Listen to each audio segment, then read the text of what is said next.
तर रिझर्वेशन असलं पाहिजे की नाही? गरजेचं आहे ते.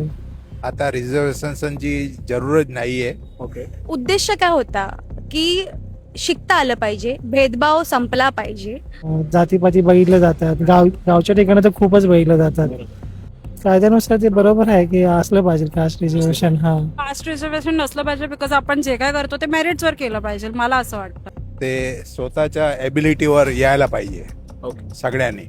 ओके. और कास्ट डिस्क्रिमिनेशन या फिर कास्ट होनी चाहिए कि नो, नहीं? इरिस्पेक्टिव्ह ऑफ कास्ट अँड क्रीड. त्यात म्हणजे महाराष्ट्रामध्ये असू दे, भारतामध्ये असू दे, बरं. अशी खूप ठिकाणं आहेत जिकडे कास्ट खूप घाणेरड्या लेवलला चुकीच्या पद्धतीने लोक अजूनही 2026 मध्ये पण करतात.